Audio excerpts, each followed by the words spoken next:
നമ്മൾ മലയാളികൾക്ക് തമിഴ് എങ്ങനെ ഈസിയായി പഠിക്കാം എന്നതിന്റെ രണ്ടാമത്തെ ക്ലാസ് ആണ് ഇന്ന്. ആദ്യത്തെ ക്ലാസ് കണ്ടു കാണുമെന്ന് വിശ്വസിക്കുന്നു.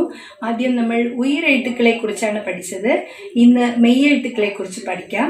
അതിനു മുമ്പ് ഉയിരെഴുത്തുക്കൾ, അതായത് സ്വരാക്ഷരങ്ങൾ, അത് എഴുതുന്ന രീതിയെ കുറിച്ച് പറഞ്ഞു തരാം. ശ്രദ്ധിച്ചോളൂ. ആ, ഈ ആ എഴുതുന്ന രീതി ഒന്നുകൂടെ കാണിച്ചു തരാം. ഇതാണ് ആ. ഇനി ആ പോലെ തന്നെ വന്നിട്ട് ചെറിയൊരു വളവ്. ഇത് ആ. അടുത്ത് ഈ.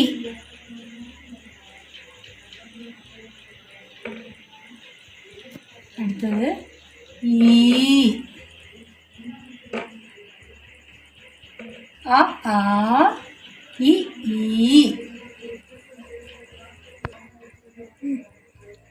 അടുത്തത് ഉ. അടുത്തത് ഊ. ഊ പോലെ ഇട്ട ശേഷം ഇങ്ങനെ ഒരു അക്ഷരം കൂടെ എഴുതി കഴിഞ്ഞാൽ ഊ. ആ ഈ ഊ. അടുത്ത് എ. ഇത് എ. അടുത്തത് ഏ.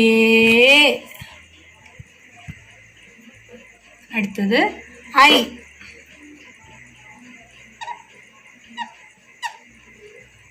ഇത് ഐ.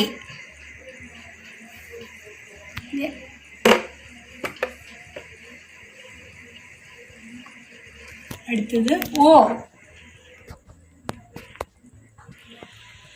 ഇത് ഓ. അടുത്തത് ഓ. ഓ പോലെ എഴുതിയിട്ട് ഇങ്ങനെ വളച്ചിടുക. ഓ. അടുത്തത് ഔ. ഓ എഴുതിയ ശേഷം ഇങ്ങനെ ഒരു ലെറ്റർ കൂടെ എഴുതിയാൽ ഔ. ഇത്രയാണ് ഉയിരെഴുത്തുകൾ.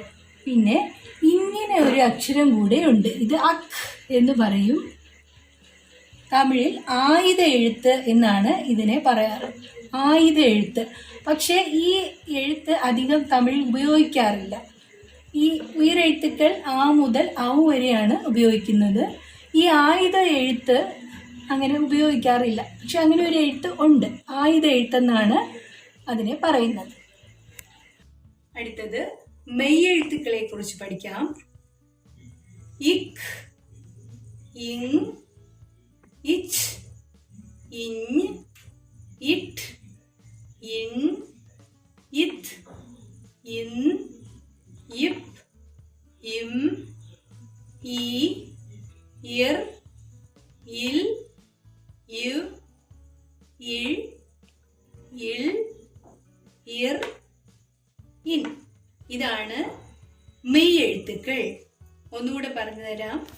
ഇക്, ഇങ്, ഇച്ച്, ഇഞ്ഞ്, ഇട്ട്, ഇൻ, ഇത്, ഇൻ, ഇപ്, ഇം, ഈ, ഇർ, ഇൽ, ഇവ്, ഇൾ, ഇൾ, ഇർ, ഇൻ.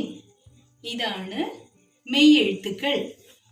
നമ്മൾ ഇന്ന് പഠിച്ച അക്ഷരങ്ങളെയൊക്കെ നന്നായി ഉച്ചരിച്ച് എഴുതി പ്രാക്ടീസ് ചെയ്യേണ്ടതാണ്. നാം ഒന്ന് ശ്രമിച്ചാൽ നമുക്ക് സാധിക്കാത്തതായി ഒന്നും തന്നെയില്ല ഈ ഭൂമിയിൽ. ഇപ്പോൾ നിങ്ങളുടെ മനസ്സിലെ ചോദ്യം ഇതല്ലേ, എന്നാൽ പിന്നെ എല്ലാവരും എല്ലാം സാധിക്കാത്തത് എന്താ എന്നല്ലേ? ഉത്തരം വളരെ ലളിതമാണ്. നമ്മൾ എന്താണോ ആഗ്രഹിക്കുന്നത് അതിനുവേണ്ടി പരിശ്രമിക്കുന്നില്ല, അല്ലെങ്കിൽ അതിനുവേണ്ടി സമയം കണ്ടെത്തുന്നില്ല എന്നതാണ് സത്യം. നിങ്ങളൊന്ന് പരിശ്രമിച്ചു കഴിഞ്ഞാൽ കൃത്യം 1 മാസത്തിനുള്ളിൽ തമിഴ് വളരെ നന്നായി സംസാരിക്കാനും എഴുതാനും വായിക്കാനും സാധിക്കും.